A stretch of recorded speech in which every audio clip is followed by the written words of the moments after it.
저 있었던 칼도 도축장에서 빌리거나 아니면 빨리 마트에서 얼른 사시미 칼 사오거나 막 이래서 막 이렇게 한 거고, 다들 막 사비 들여갖고 배우러 오고, 이게 어디서 지원되는 그것도 없고. 그래서 이달 초 제주 해상에서 16년 만에 대형 고래 사체가 발견돼 국내 첫 공동 부검이 진행됐습니다. 탐사K는 현장에서 해양 보호 생물에 대한 열악한 연구 현실과 허술한 관리 실태 등을 확인할 수 있었는데요. 고래 연구의 현 주소, 그 속을 탐사K가 들여다봤습니다. 멸종위기종 참고래에 대한 부검이 한창입니다. 제주대와 비영리기관인 세계자연기금이 주도하고 여러 대학이 참여하는 국내 첫 공동 부검인 만큼 현장에 많은 취재진이 몰렸습니다. 그런데 모두가 고래에 집중하는 사이 한 남성이 고래 표피를 아무렇지 않은 듯 비닐에 넣더니 어디론가 사라집니다. 태연하게 승용차로 이동하는 이 남성, 트렁크를 열더니 표피를 집어넣습니다. 또 다른 차량 트렁크입니다. 하얀 비닐 속 고래 수염과 표피가 눈에 띕니다. 환경교육하는데 쓰려고 가져가는 겁니다. 표피는 교육용 아니지 않나요? 네, 부감팀한테 허락을 받고. 참고래는 해양 보호생물로 지정돼 포획과 채취를 하려면 관할 기관에 신고해야 합니다. 허가 없이 유통이나 보관하는 건 역시 불법입니다. 지금 오늘 현장에서 나간 건 없어요. 다 폐기된 예. 하나도 없고요. 그냥 해경들 다 있는 거예요. 지금 그런 것 때문에. 갖고 가라고 얘기한 적 없어요. 이거 갖고 가면 불법이에요. 예. 표피를 챙긴 남성을 찾아가 경위를 물었습니다. 지금 허가를 안 받으신 거예요? 네, 아직은 안 받았어요. 지금. 한번 좀 확인을 좀 시켜주시면 안 될까요? 트렁크를. 왜요? 아니 허가 안 받은 상황에서 지금 해경이 지금 안 그래도 보고 있는데 네. 저거를 이게 아, 그럼 뺄게요, 그러면. 그럼 뺄게요. 일단 보여주세요. 예. 이 남성 제주 민속자연사 박물관 직원이었습니다. 관장님의 지시를 했죠. 관장님은 부감팀 협조를 받았고. 박물관장은 전시 목적을 위해 표피를 챙겼다고 밝혔지만 누구에게 허가를 받았는지는 알지 못한다고 말합니다. 허가권자한테 직접 허가를 받아서 반출을 해야 되는 거 아닌가요? 이야기는 하려고 했죠. 아직. 근데 얘기도 안 하시고 직원한테 지시해서 그걸 이렇게 몰래 챙기는 게 박물관장으로서 이게 맞는 행위인가요? 저희는 골격법을 하니까 그러니까 골격이면 같이 보여주고 싶은 마음이 있어서 그런 건데. 그러면 뭐 지금 이건 어떻게 하실 거예요? 지금 트렁크에 실어진 이 표피는? 그러면 저기 서류를 만들든지 안 가져가든지 그래야 되겠네요, 저희가. 취재진은 현장에서 이번 연구를 주도한 제주대학교 책임교수에게 이 상황을 알렸습니다. 그런데 황당한 반응이 돌아옵니다. 아니 그렇게 하면 안 되지. 저희가 궁금한 건 자연사 박물관이면 응. 공식적인 절차와 루트를 통해서 충분히 이거를 확보할 수 있었을 텐데 공식 절차 어떤 절차를? 해수부나 제주도나 뭐 제주대나 지금 허가권자가 지금 교수님이잖아요. 그러면 이제 교수님한테 얘기가 네. 지금 안 된 상황이잖아요. 지금 무슨 말씀하시는 거예요 지금? 지금 무슨 얘기하는 거야 지금? 우리 핵행성 하는 건 내가 이거 하는데. 해양 보호생물을 포획하거나 채취할 경우 해수부에 신고해야 하고 지자체의 연구 허가를 받은 자도 관련법에 따라 포획이나 채취한 5일 이내에 신고해야 합니다. 그런데 이번 참고래 부검은 당국의 신고가 이루어지지 않았습니다. 그 기간 내 허가 기간 내에 어떤 저희 해양 보호 생물을 이제 채취나 이제 포획하는 경우에는 이제 저희들 그 5일 이내에 이제 신고하도록 그렇게 되어 있습니다. 다음부터는 상당히 좀 이제 이 규정을 지켜서 좀 하도록 그렇게 좀 권고한 사항입니다. 해당 교수는 취재가 시작되자 지난 6일 뒤늦게 제주도의 포획 채취 신고 내역을 제출했습니다. 그런데 내역서를 확인해 봤더니 지난해 1년 동안 포획 채취한 상괭이 등 해양 보호생물 50여 개체도 신고하지 않았던 것으로 나타났습니다. 제주도 역시 보호해야 할 해양생물을 누가 언제 어떻게 포획 채취했는지 1년 동안 모르고 있었단 얘기입니다. 솔직히 말씀드리자면 제가 이렇게 그 4, 5일 이 기간에 신고한다는 건 사실 몰랐어요. 모르고 샘플이라도 해두면 혹시 요거 관련된 연구자라든가 이렇게 하면 우리 쪽에서의 우리나라에서의 어떤 이런 해양 포유류나 해양 생물 쪽에서는 좀 어떤 연구할 수 있는 방법이 넓혀지지 않는가 해가지고 사실 그런 차원에서 했고. 절차에만 문제가 있던 게 아니었습니다. 사체가 제주 해상에서 발견되고 하루 뒤인 지난해 12월 23일 제주 해양경찰서가 배포한 공식 보도자료입니다. 제주대 돌고래 연구팀 확인 결과 15m 길이의 유통 가능한 밍크고래라고 적혀 있습니다. 최초 발견자에게는 고래 유통증명서를 발급하겠다는 내용도 포함됐습니다. 그런데 우리나라에서 발견된 밍크고래 최대 길이는 9m, 현재까지 발견된 세계 최대 밍크고래도 10.7m에 불과합니다. 10m가 넘어가면 의심은 해보셔야 돼요. 누구든지. 가슴 지느러미의 그 색 패턴 이런 것만 보면 조금만 알면 누구든지 밍크고래와 참고래는 쉽게 구분할 수 있을 정도로 완전히 다른 종이에요. 잘못된 판단으로 참고래가 시중에 팔려나갈 뻔한 건데 해경은 멸종위기종 참고래를 어떻게 15m 길이의 유통 가능한 밍크고래라고 확언했던 걸까? 그쪽 전문가인 김 교수님 고래 쪽 전문 연구하시고 그 수산과학원인가 거기로 기억을 하는데 그쪽에서도 확인을 받아가지고 저희가 밍크고래라고 이제 했었던 거죠, 저건.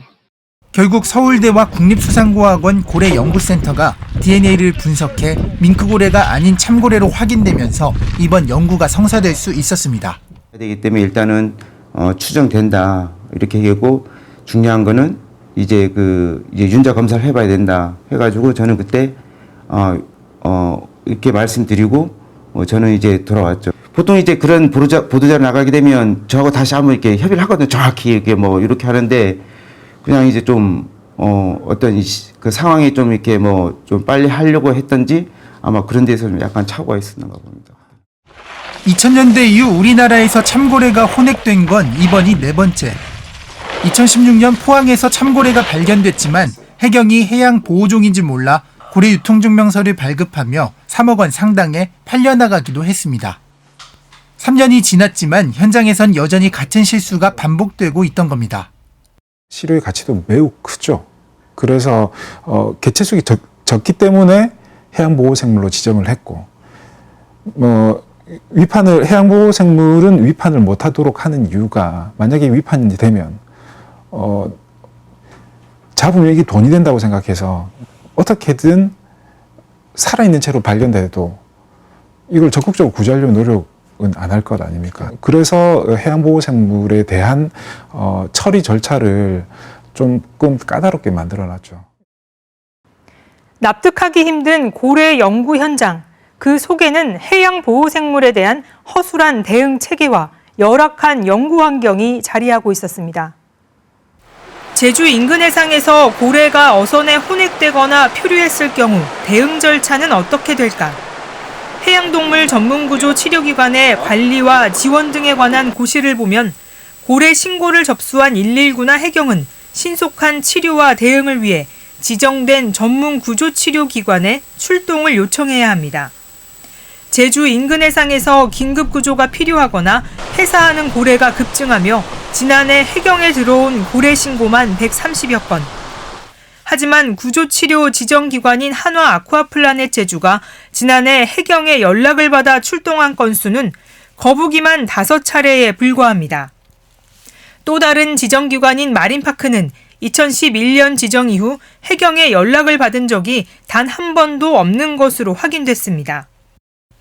그런데 이번 참고래 부검을 주도한 교수가 지난해 해경과 어민 등으로부터 직접 연락을 받아 혼자 확인한 고래류만 50여 개체, 바다거북은 30여 개체를 넘습니다. 해양보호생물에 대한 초기 신고 체계가 홍보와 인식 부족으로 특정인에게만 몰리며 응급처치나 초기 대응 등의 한계를 보일 수밖에 없습니다. 이제 어민들이 이제 정치망에서 전화 와요. 아, 교수님 저기 거북이 한 마리가 들었는데 하면 깨면 이제 새벽에 다 달려가죠. 그러면 이게 누군가가 이렇게 어떻게 죽고 어떻게 혼액되고 이 상황을 알아야 될 거 아니에요. 그냥 방류만 해버리면 끝나는 거 아니지 않습니까? 발견된 해양생물을 어느 기관이 주도하고 부검 과정에서 나오는 연구 표본은 어떻게 관리할지에 대한 명확한 규정도 필요합니다. 종 분류를 어떻게 더 정확하게 할 것인가. 그리고 연구용으로 쓸 경우에 해경이 그 샘플을 통제하다가 연구자에게 넘어가는 것까지는 현재 규정이 있는데 그 연구자가 어떠해야 된다, 어떤 행위를 하고 신고를 해야 된다가 굉장히 명확하게 현재 정해져 있지가 않기 때문에 이런 부분들을 명확하게 정의를 한 후에 이번 참고래 부검에서 연구진들은 전문 장비가 없어 부검 도구들을 인근 도축장에서 빌려오거나 사비까지 털어 장만해야 했습니다. 고래 연구는 고래 자체에 대한 학술 가치를 넘어 바다의 건강성까지 확인할 수 있는 기회가 되는 만큼 지자체와 정부의 지원이 절실하다는 목소리도 높습니다. 사실 그때 저희 썼던 칼도 도축장에서 빌리거나 아니면 빨리 마트에서 얼른 사시미 칼 사오거나 막 이래서 얼른 막 이렇게 한 거고, 샘플을 검사를 하려면 샘플을 어떤 처리를 해야 돼요. 네. 그러니까 뭐 이거를 냉동 보관해야 되고 아니면 무슨 뭐 시료에 이렇게 담아야 되고 막 이런 것도 이제 하나도 인프라가 없는 거예요. 추워서 힘든 게 아니라 예, 추워서 춥고 힘들고 막 이런 게 아니라 이거를 이렇게 해서 이걸 결과를 얻으려면 이러이러한 과정들이 막 필요한데 그게 이제 하나도 지원이 안 되니까. 우리나라에는 정부가 운영하는 유일한 고래 전문 연구기관인 국립수산과학원 소속 고래연구센터가 있습니다. 하지만 민간 연구진과의 갈등을 우려해 이번 참고래 연구에는 참여조차 못했습니다. 공무원 신분인데 그런 법적 절차가 지켜지지 않는 상황에 놓였을 때 정말 연구에 대한 욕심도 저희들 엄청나게 많지만 오히려 심적으로 더 불편한 상황에 맞닥뜨릴 것 같아서 저희들이 참여를 못했습니다. 좀 아쉽긴 하죠. 좋은 시료고 뭐 그렇다고 해서 저희가 뭐 저희 센터가 국내 유일의 뭐 고래류 전문 연구기관이긴 하지만 저희 센터가 다 할 수 없습니다. 다른 새로운 연구자들이 고래를 연구해야 되고 다른 기관도 그런 기회를 부여받아야 돼요. 그건 맞습니다. 그렇지만 그렇게 되어야 되지만 그런 과정도 투명하고 정상적인 절차를 밟아야 되잖아요.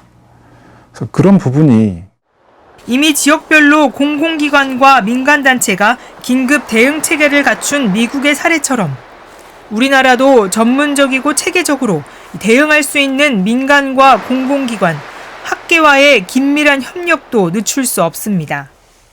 저희도 뭐 그런 식으로 이 네트워크가 이루어지면 굉장히 좋을 것 같아요. 이제 지금은 이 리포팅은 해양경찰이 거점별로 하게 되어 있고, 그리고 구조치료만 할 수 있도록 이제 몇몇 기관이 되어 있는데, 이제 더 많은 연구나 이런 게 이루어질 수 있도록 뭐 지역 대학이랑 연계를 한다거나 뭐 사설 연구기관이랑 연계를 하는 것도 좋을 것 같고, 뭐 지역 커뮤니티와도 연계를 할 수가 있을 거고요. 그래서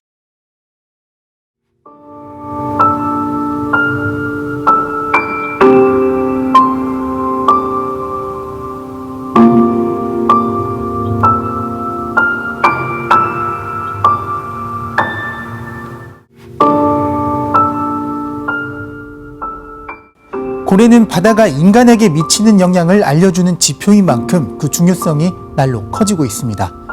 연구진들의 땀방울이 헛되지 않도록 제대로 된 제도와 체계를 마련하는 것, 그것이 참고래가 우리에게 남긴 교훈입니다. 탐사 K입니다.